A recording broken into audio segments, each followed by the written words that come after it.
More than half of us think immigration is too high. What's behind the numbers? John, you're 45, you've experienced homelessness. How did you end up in that situation? From a very simple life event, you go from marriage to a single. So all of a sudden the houses need to double. 2 houses is required now. So I was in Far North Queensland in Cairns, but the rents have gone up dramatically in Cairns beyond what I could afford. I had to leave Far North Queensland. I've left my kids and I followed a period of homelessness, living in my car. You now live and work full-time in the Gold Coast area. What is your housing situation like there? I call it the golden handcuffs. I have a roof, but I'm locked into that. I cannot get access to housing locally or back to Cairns where I want to go to visit my kids. Do you feel like it's affordable where you are now? I live on a rural property in a shed on a second dwelling. If I was to go market rate, I would not be able to afford that. I would be homeless again. I see a lot of migrants. I'm a truck driver and I visit 150 different construction sites a week. I see the housing being built. I also see all the for sale signs and the signs of the people selling it. And especially in certain areas within the Brisbane and Gold Coast region, every for sale sign has a migrant's face selling the house. Are you against migrants? I grew up in Sydney. I'm a product of a positive migrant experience. So I'm not anti-migrant, but at the moment I'm anti-migration. Annette, you live in Melbourne. Is housing affordable for you? Well, I live in a caravan park, so yeah, it's affordable, but very high. But I don't blame the migrants for that. I think that has more to do with government policy, especially when it comes to housing. The housing bubble has been, blowing up for a long time, and I don't see a lot of migrants buying a lot of houses. I see them buying one house. The people that own a lot of houses are generally white Australians. What kind of government policies do you feel like are affecting the housing crisis? Capital gains, negative gearing, things like that, things that were put in place so people could make money and have investment properties, but those properties are empty half the year. They have Airbnbs instead of full-time rentals.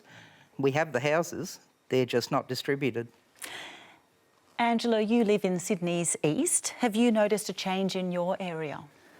I have seen a big shift in the population. I've seen where there's been pockets of affordable housing to being no affordable housing and families just not being able to stay in the area. Some of my girlfriends are single women and the rents have just gone up, so they can no longer afford to really live there, so they've had to move out.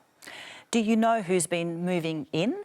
It's predominantly, I think, people from the UK and Ireland that have been moving in. They're in very high-paying jobs and they can just outcompete because it's, a couple can outcompete a single woman. During the pandemic, there was just a lot more diversity, a few more older people around, just different ages, but now it's become predominantly very transient community, so it's changed the way things are. How do you feel about the current population growth? Even before the pandemic, I think it needed to slow down. It's about the numbers. I'm very upset with some of these political parties that pick on minorities when large portions of people are coming from Western countries, and we don't talk about that. They're always picking on minority groups. It's a combination of what's going on with taxation and the numbers that have led to a crisis. People have to live somewhere, and the occupancy rates are tiny, and that is obviously going to push up the price. Tasman, you have a 13-year-old daughter. How confident are you that she will be able to afford a house where you live? I live on the Gold Coast, and in 2019, I needed to buy the cheapest 2-bedroom, 1-bathroom apartment closest to her school. At that time, I bought it for $300,000. It was the worst on the street. In that time, I have renovated and made it our own, but strangely enough, that same property is now worth $900,000. It's good for me, but I look at the next generation Gold Coast is my daughter's hometown. It's somewhere I would want her to have this ability. And the prices on the Gold Coast, I just don't see it happening for her. It's hard. And you could say people are getting pushed out of paradise. You've attended so-called March for Australia rallies. What are you calling for? I'm not against migration. I'm calling for the numbers to be capped. I'm not for massive migration. I want affordable housing. I want the next generation to have hope so they can work and hard to have a piece of their own. Australians need to have a fair go, and I don't see where getting it. Immigration is a hot topic, so what are the numbers? This is our country! You should be here standing with us! From the Netherlands to Canada, Poland to the UK, anti-immigration sentiment is on the rise, and Australia is not immune. More than half of Australians surveyed say migration is too high. But how high is it really? Migration to Australia is measured as net overseas migration. That is, the number of arrivals to Australia minus the number of people who leave. This figure includes permanent and long-stay migrants, like students, workers and family arrivals, but excludes short-term visitors and tourists.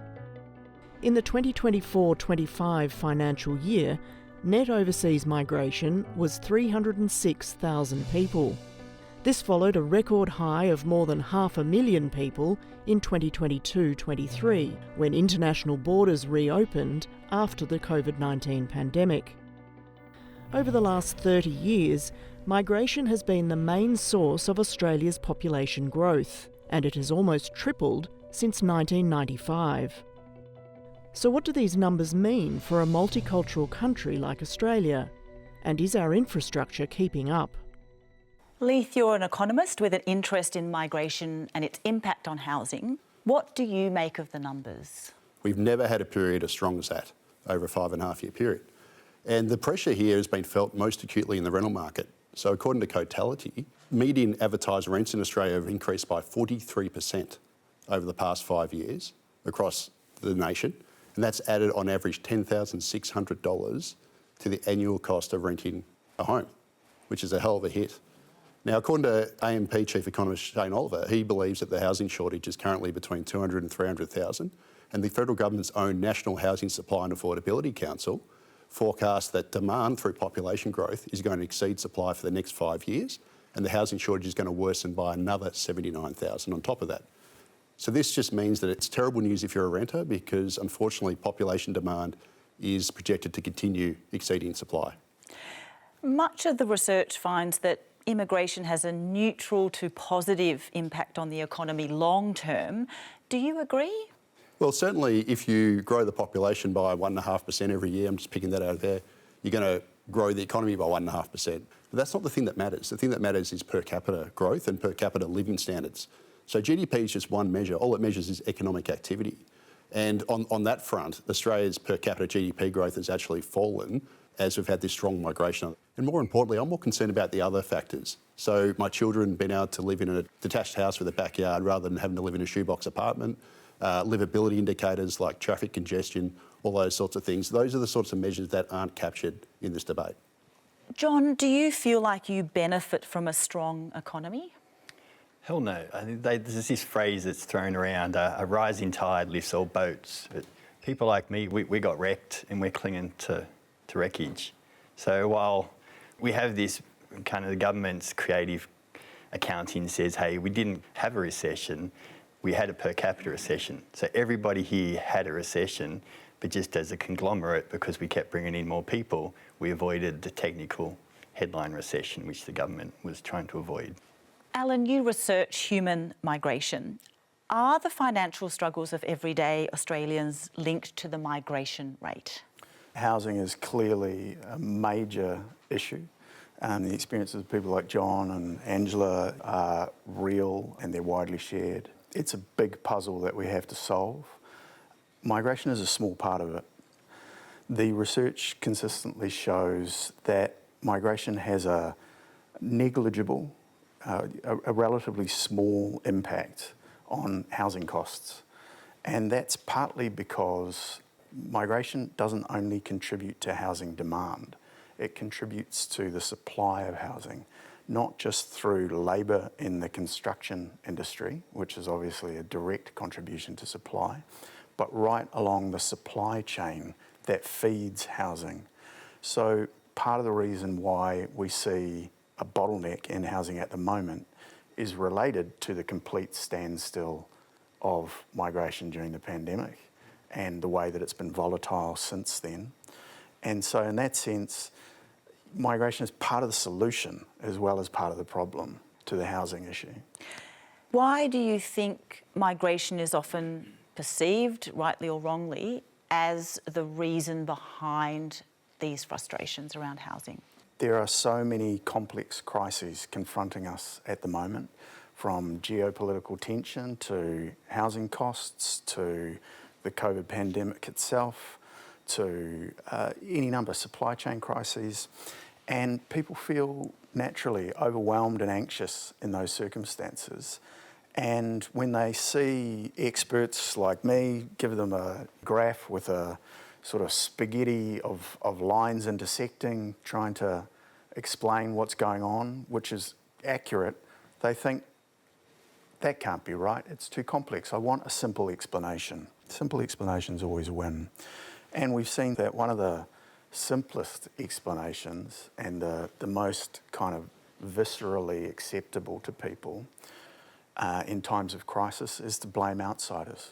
You know, in the pre-modern societies, it's the witches and the infidels that we need to cast out in order to stop the crops failing and stop the plague of locusts or disease. But it's not going to help us solve these crises. We've got to science our way out of it. We've got to troubleshoot them one by one, not just say, oh, this is all because of the migrants. That's not going to help anything. It's just might make us feel good for a little while, but it won't relieve the sources of our anxiety.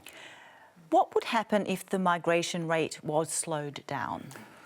Well, there's a saying, Kumi, that demography is destiny. We can absolutely decide to stop doing that. Absolutely, that is a political choice within our power. That's the Australian people's decision. However, we must understand that that would affect our standard of living. We would not be as wealthy. There would be competition for hospital beds. The standard of services would decline. We would experience what demographers call a demographic winter.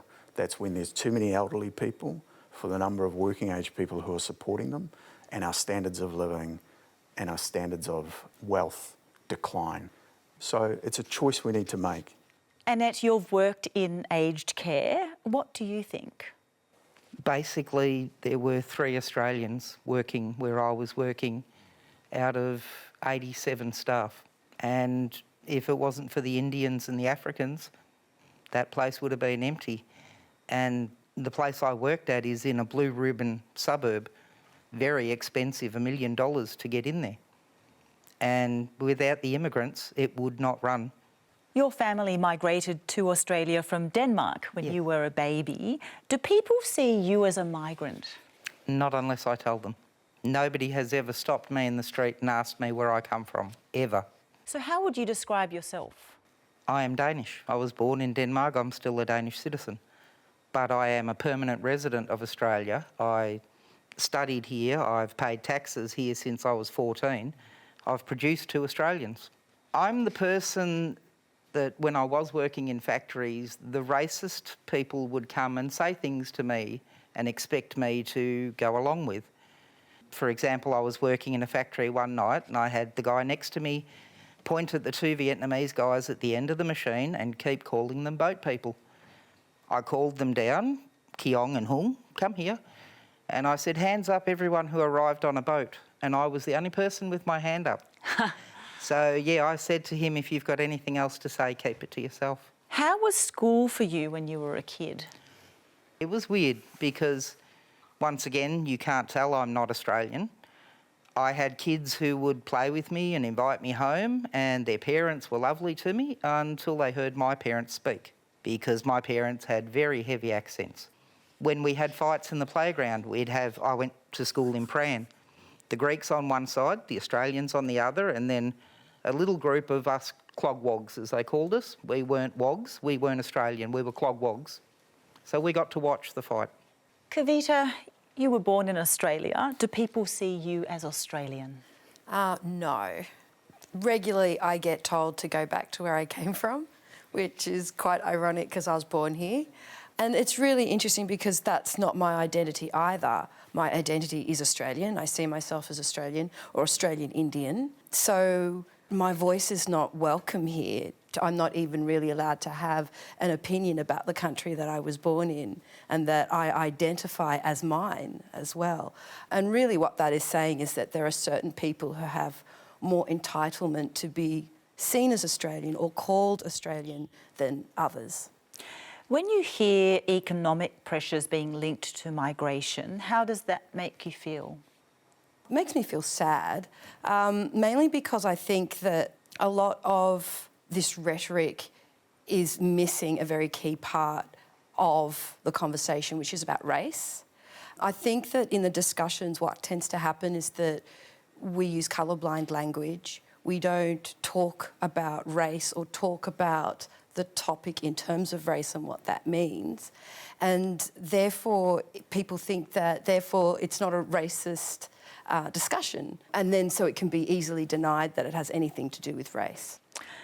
Leith, is it possible to have this conversation without racist undertones? I think we should be able to focus on the numbers here. So I'd argue that 2000 was peak Australia. We had the Sydney Olympics. National pride was huge. The net overseas migration in 2000 was, in the year 2000, was 110,000 in that year. And it had taken Australia 12 years to add 1 million people to the population up to the year 2000 through net overseas migration. In the most recent period we've had, up to June 30 last year, it had taken just 2.5 years to add 1 million people through net overseas migration. So we've run migration more than 4 times higher in the most recent period than we did in the year 2000. None of these issues were cropping up then, or very few of them, yet we had a significantly smaller migration system of 110,000 people back then. So I don't see why we can't debate the numbers here. It's about the numbers, not all this other stuff, which is really a distraction. How do you feel about this concept that some people from overseas are more welcome than others? That's obviously unfortunate. I think, again, we need to get back to the economics of this and the numbers of people that are coming in. It's always unfortunate if people are getting targeted based on their skin colour or race, etc. Nobody wants to see that. To me, a great Australian is someone who embraces the country and their love of the country. Eddie, when cost of living and housing pressures get linked to migration, how does that land for you? I came to a very welcoming country. I've never experienced any race issue. No one has been racist against me. But I do see that they have let way too many people into a country with a small population. How can a country keep up with the housing system? Try to find something affordable even around the city. I live in Western Sydney, and even that part of Sydney has become very expensive. You moved from Colombia at 16 years old. 16. Why did you choose Australia? Australia offered the things that I couldn't have in my country. It offered affordable housing. It offered opportunity. I could build a career here. It was very hard because I was only 16 and I came on my own. My parents loved me, but because of the situation there, it's still very bad. They decided to let me come here. You've gone to March for Australia protests. What appeals to you about their message? So I started watching in the news that it was all about neo-Nazis. And it was painful because part of me, well, obviously I'm an immigrant, but I love this country. And so I decided to go there with my camera just to make a video for my YouTube channel. But what I found was quite different. They had many views and many, many comments, the housing crisis, affordability. Basically, they're just concerned because they don't see the nice way of life that I saw 18 years ago when I came here. So I thought that was quite reasonable. I don't think it's about rhetoric or racism. It's not racist. I would apply it in my country. If you bring many Colombians, say if you bring a whole Colombian town here, you will bring also habits that we are not proud of, but are very normal there. Like one example is that in Colombia, unfortunately, it's very normal for people to pay for their driver's license. Even law-abiding citizens, they do it, and it's normal for them. Obviously here that sounds very wrong, but if you bring many, many Colombians here, it's very easy for them to try and do that type of bribing, that type of thing. I come from a traditional Australian culture. I was born here. I fly the flag every day. That's the flag that was placed on the coffin at my dad's funeral. And I feel like I'm honouring those men who fought for the country. Hey Phil, your cuppa's ready. My dad was a veteran in World War II. He was a rat of Tobruk. Growing up in the house, it has moulded my idea of traditions and culture and values. You're in the land of a fair go. You give the shirt off your back to your mate. The larrikinism, being able to take the piss out of each other. These are what Australian values are.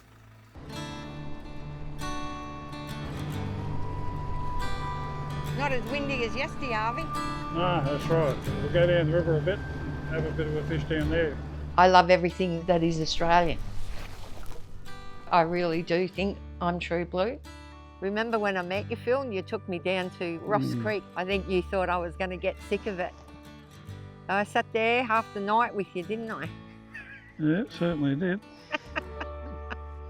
John Williamson with his True Blue. I feel that that song was being prophetic when he wrote it.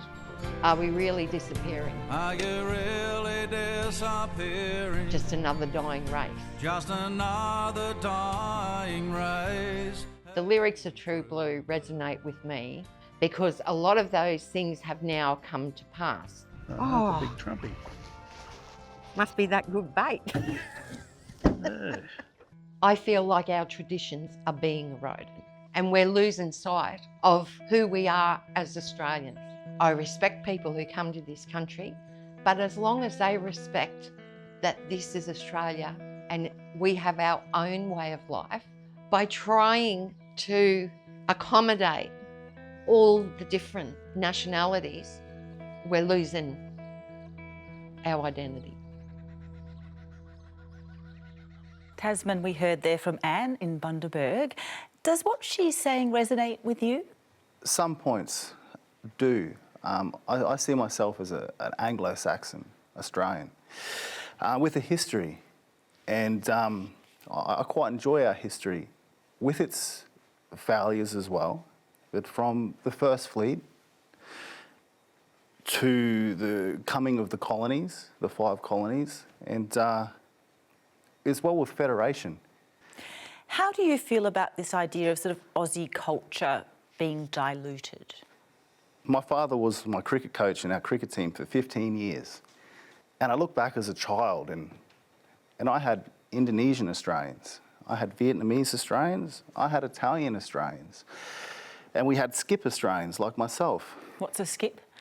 An Anglo-Saxon Australian. Can anyone become a skip or a true blue Aussie? Well, a skip is an Anglo-Saxon Australian. In my opinion, I could be wrong. But to be an Australian, yeah, you can. But I also say people can also not become Australian. What would it take to become Australian? You come to Australia, you have a fair go. You come to work and to better yourself and your family. You don't come to Australia and undermine Australia. You don't come to Australia and sit on social welfare. You come to better this country. If you undermine it, I don't see you as an Australian. If you come here to do ill, to abolish Australia, I don't see you as Australian. Marty, you're from a Greek migrant background on your father's side. Do you feel true blue Aussie? I would say in as many ways as I can control, I'm as Aussie as Vegemite. However, I do think with a surname like Demosthenes, there probably are those that have a stronger case of being true blue Aussie than I am. But my dad did give me the gift of leaving the culture at the door when he came here, you know, he left it there. And what did he mean by leaving his culture at the door? We didn't speak Greek at home. It was kind of like you're Australian, and he was always very grateful for that. So I've never considered myself not Australian, but I do think ethnicity is a factor. To be a skip, you kind of need to have British roots, I think, to be called skip. I think the country is really inclusive and welcoming, and I think it's a testament to Australian culture that I've never felt like the other or as though I was on the outside until really I was asked this question, and I looked at my own household and I thought, I think ethnicity is a factor as to your nationality. However, I don't think that dilutes my contribution to the country in any way. How would you describe Australian culture and values? I think in most ways, Australian culture and values are similar to any nation's culture and values. It's the people within it, it's their history, it's their ethnicity, it's their language, it's their cuisine. And I think specifically here, I think we were built on a Judeo-Christian foundation from Great Britain. I think if we were settled by the Indonesians or the French, we'd have a completely different makeup of our country. And I think we need to be grateful that the country's so good, and those kind of things don't come from nowhere. We do have a lot of good Anglo-Saxon history against, I think severing Australia that we started in 1788 and not give that lineage to our British heritage happens too often nowadays. And I was a teacher for 15 years and I've seen it. They're not taught the history anymore, and it's sad, and I think that's really contributing to the lack of social cohesion. You grew up in a suburb in Melbourne's west. What was it like when you were younger? Definitely Hoppers Crossing it was a farming place, and then in the 70s it's pretty much become a dumping ground for immigrants generally. And I'm part of that story. That's not a bad thing, that's just what it is. So, and most of the migrant families, all the migrant families really, are grateful to be here, grateful there's education, and you're Australian. However, the demographic change in the western suburbs now is completely different, and there are problems with what's happened. You've since relocated to regional Victoria. What prompted the move? Demographics have completely changed, and there's enclaves there now, and there weren't enclaves before. And that's because there've been a lot of people from countries that are vastly different to us, and there's been too many too quickly. Because if you're not forced to assimilate, why would you? If you just go to a place and all the same people are there as the place you've come from, it's difficult to assimilate. It's hard to do it, and you kind of need to be forced out of your comfort zone. And if you're surrounded by people that are the same as where you come from, it's not going to happen. Poi, you migrated to Australia from Malaysia in the 1980s when you were 18. Did you experience anything that affected your sense of belonging in Australia? I think originally when we arrived, because my father and mother were educated in Australia in the 60s, really enjoyed it so much, but they couldn't stay on, partly because of the White Australia policy. Growing up, my father always said Australia was such a great country, and it's a country that I think would give good opportunity to our family. So we came in the 80s, so we kind of felt at home because we had some family here. But what happened too in the late 80s in Perth was that we actually had the rise of the Australian Nationalist Movement. They were actually the ANM, headed up by a neo-Nazi called Jack Van Tongen, who ironically was also half Indonesian himself, as it turned out. But it did mean that it was a bit difficult, especially when you go to this, trying to go around doing a business and then you see posters like Asians out or racial war. But by and large, I think Australia was quite a welcoming country, but those things cast a shadow over what would have been, I suppose, a young migrant's experience at the time. What does Australian culture look like to you? I think it's a mosaic. It's not the white marble floor where everything's assimilated. I think we have an integrated society. I think in any society where you're encountering a lot of, I suppose, disruption, there's, cost of living crisis, the housing crisis, those things actually bring to the fore the schisms in society. I think that's where opportunism comes in. I think we need better conversations. In terms of feeling like you belong in your adopted country, what things have you done to make you feel like you belong? So in my early 20s, I became an Australian citizen. I'm still the only Australian citizen in my immediate family. Everyone else is holding on to the Malaysian passport. I found employment in the public service. Money wasn't great, but I felt like I wanted to do something to contribute to the society that welcomed my family and welcomed to honour the fact that they also welcomed my parents back into Australia, and I don't believe that Australian society should be all Anglo-Saxon. I'm just so ever grateful that our First Nations people didn't actually impose an immigration policy in 1788, because everybody else is a migrant in Australia. Eddie, you migrated here at 16. How long do you feel like it took you to integrate into Australian society? I'm still integrating into this society. It's a journey. Like, obviously, I'm not gonna change who I am, but I do assimilate, I do integrate, I do respect the values here that I see that are good, the good things.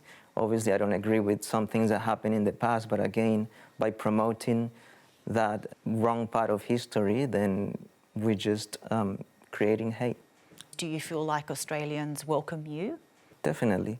Like, if they see that I respect them, then obviously they will respect me. I'm a foreigner here, so why am I gonna tell an Australian to change their way of thinking? You came here 18 years ago. Do you think migrants today have the same challenges integrating? I think so. I think when you bring so many people so quick, it doesn't give them time to assimilate, to integrate.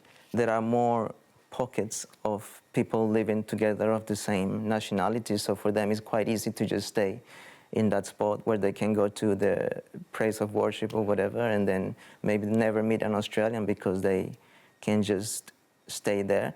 So they just tend to stick together and forget that they came to Australia.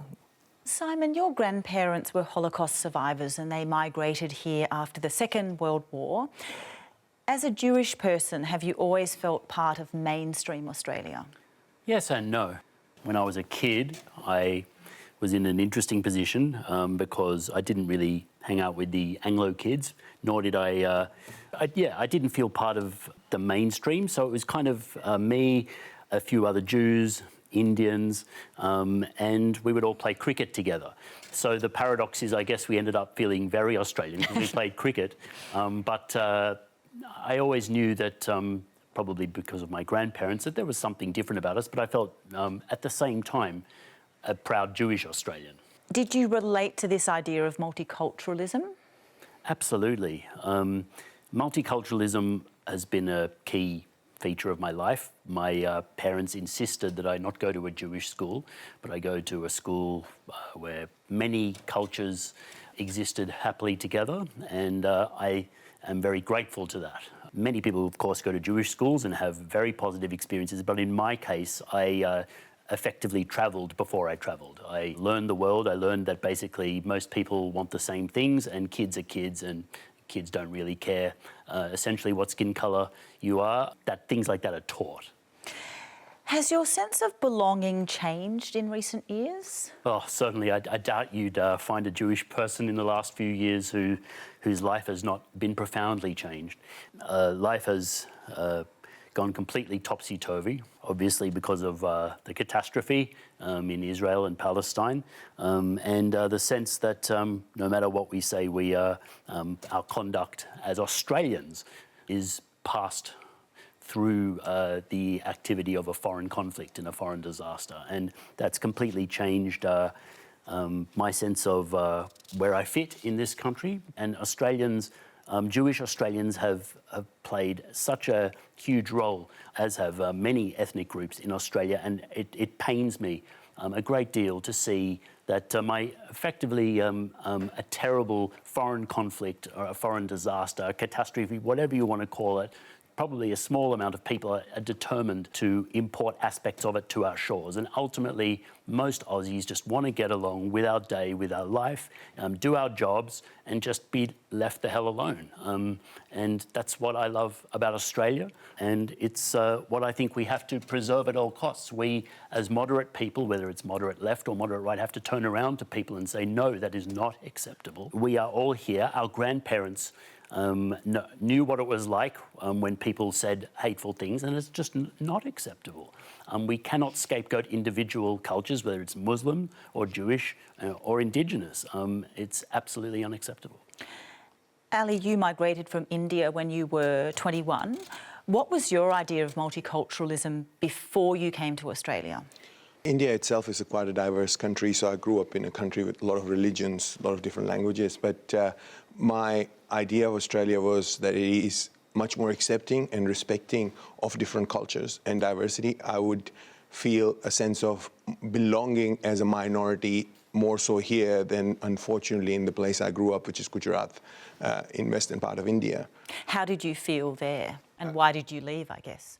I left after the anti-Muslim program, the riots. A lot of my friends were killed because they're Muslims. So I came here to study, and my father sent me away to sort of experience the world outside that limited experience I had in India. So I landed in Sydney, went to a university, worked in pubs as a nightclub bouncer, and as a Muslim and Indian, I cop both ways sometimes, but I felt belonging most of the times. You're a Muslim community leader in Brisbane. How well do you think newer migrants are integrating into broader society? Look, it's a struggle, especially nowadays. It's not easy.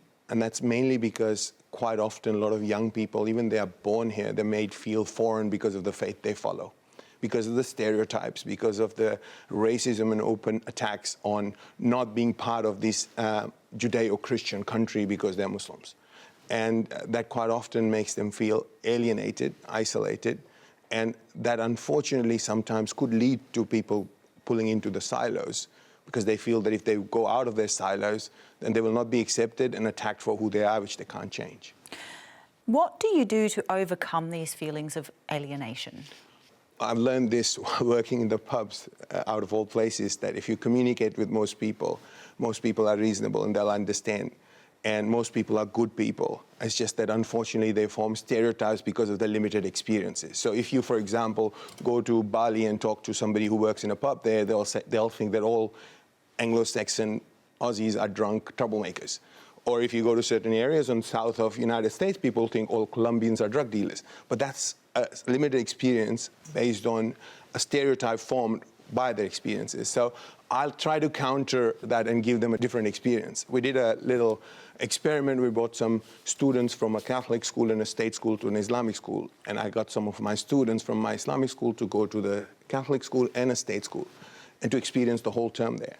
And it was fascinating to see that at the end of it all, they were all just Aussie kids who had similar experiences. They cared about the same thing. They didn't want to do the homework. They wanted to make sure that they get to use their phones in the school. And that was their biggest issues. So I think that is what I try to do in my life.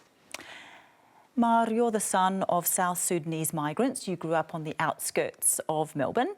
You were a member of a gang as a teenager. Why did you get involved in that? We grew up in a low-income family, and didn't grow up with a father in the household, so we didn't have that guidance and that structure that a father provides. So within the gang and within that brotherhood, I found community and union. How do you feel young South Sudanese people are perceived?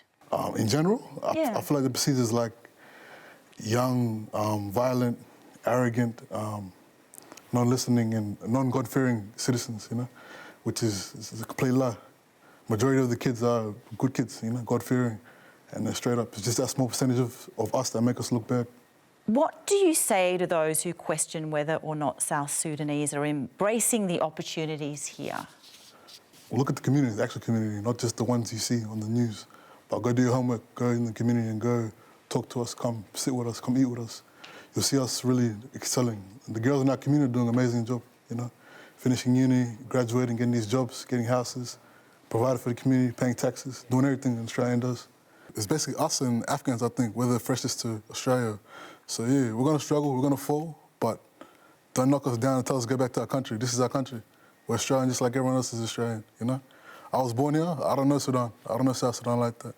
I may love it, I may have risk to it, but I'm Australian as anyone else is, and same for my peers. I didn't feel Australian growing up because I didn't feel welcomed in this country. I remember one time I wanted to play football with the white boys at school, and they didn't let me. And I knew the reason, they knew the reason, and it rubbed me wrong. It created something in my head to realize that I'm different, I'm not the same as them. I can't be fully South Sudanese if I don't know my roots, my family. But then I can't be fully Australian if I'm not even accepted by the Australian people. That's like, you're stuck in the middle.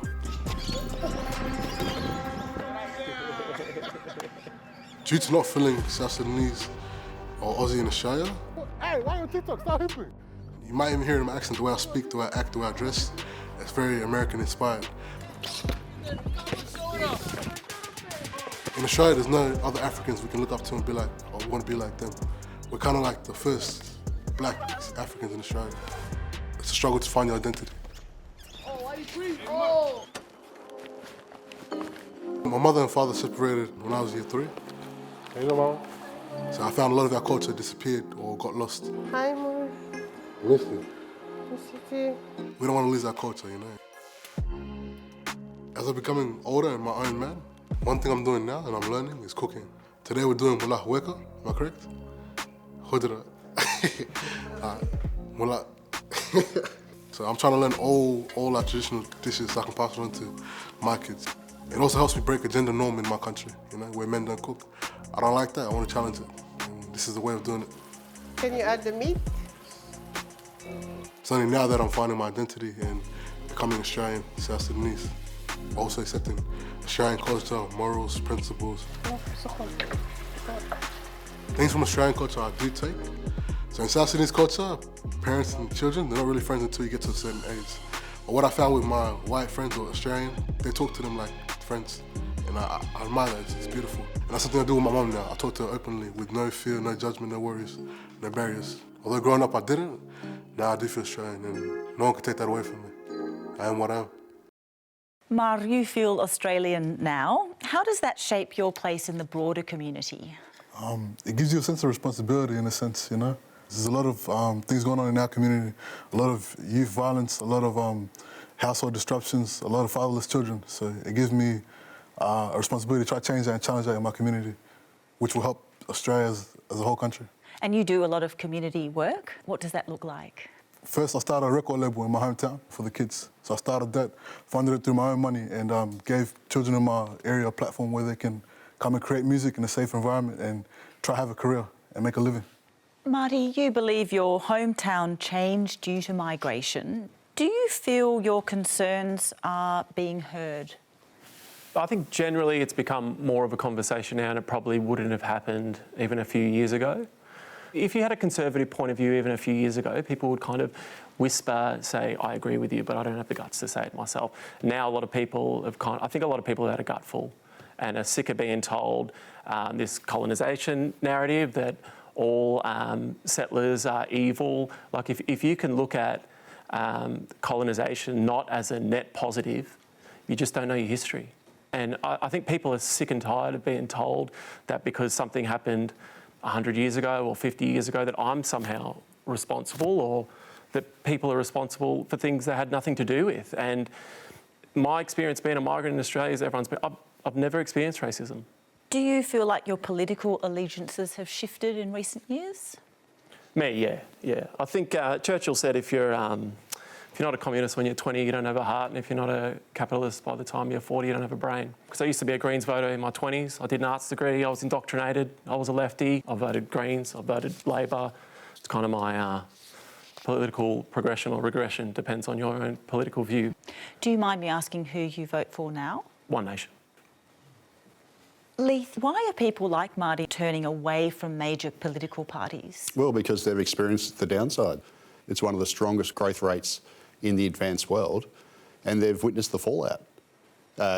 Infrastructure, housing, all crush loaded. Services have not kept pace, and unfortunately we've just grown too fast, too quickly. Poi support for One Nation is up. What do you think of that? I think it's a bit sad. There's a very vocal minority that basically, if you hang around certain forums on social media where they're the loudest, white supremacist, I have faith at election time that our very unique democracy, which has both mandatory voting and preferential voting, will bring things to the centre. I think Australians generally are pretty chill. I've got friends from other European cultures, migrants, and they think Australians are generally quite laid back. Kavita, are you optimistic about Australia's future? The last few years since the referendum, the racism has just gotten out of hand, and I'm experiencing incidents, comments, responses, and just everyday interactions that I had left in the 80s and I thought that I'd never have to experience again. And we hear a lot, like the dominant narrative in our history and our identity is really that Anglo-Saxon, and not to say that we shouldn't acknowledge that side of our history, the colonialists and the settlers, but I think we're definitely missing Aboriginal and Torres Strait Islander voices and their history, and we're also missing the history of the immigrants that have come to this country.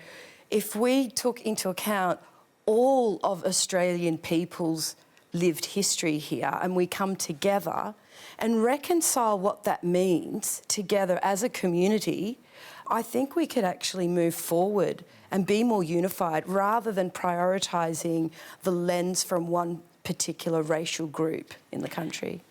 Tasman, your daughter's 13. When you look to her future as an adult, how do you feel about that? In the Queensland climate, between the cost of housing per wage, I'm concerned for her.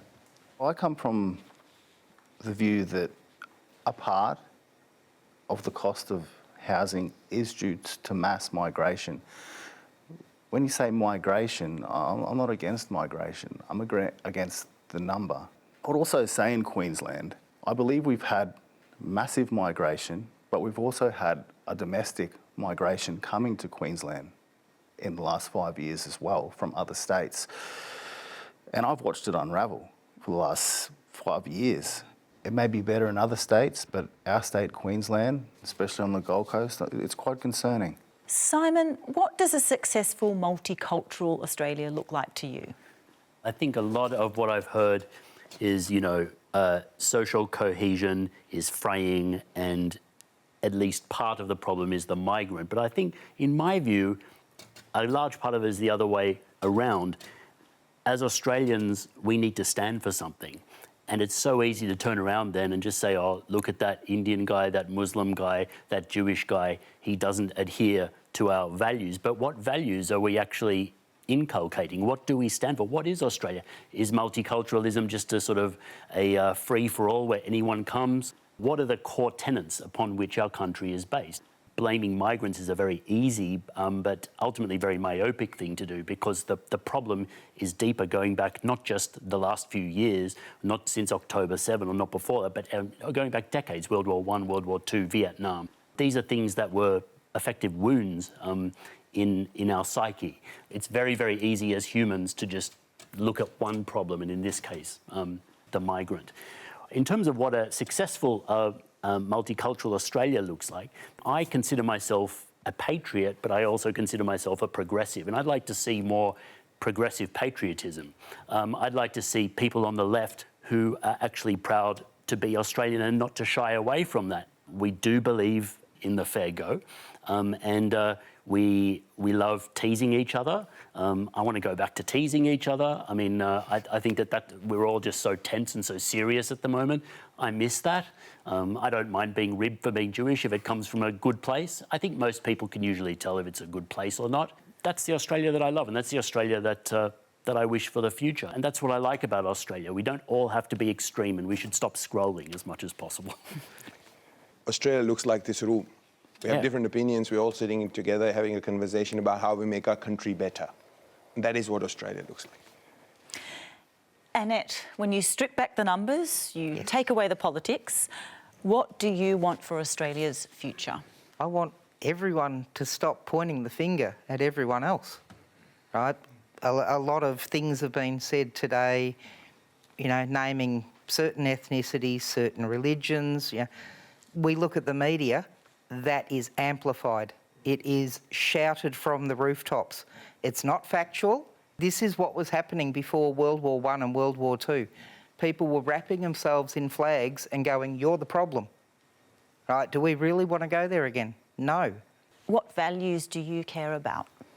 Mateship, right? Okay, the number one Australian, mateship. You look after your mates. You help them, right? A fair go, it is an Australian thing. That, can I give you a hand, mate? Right? That is very Australian. You don't get that across Europe. You don't get that in a lot of countries, that I'll give you a hand. And yes, they may be teasing you as they give you a hand. They may be calling you some awful things, but that is the Australia I grew up in. Yes, I was a clogwog, but my friends looked after me. My friends accepted me. They ate my strange foods. I ate their Vegemite. It was... Quid pro quo. That is the Australia I want. Accepting.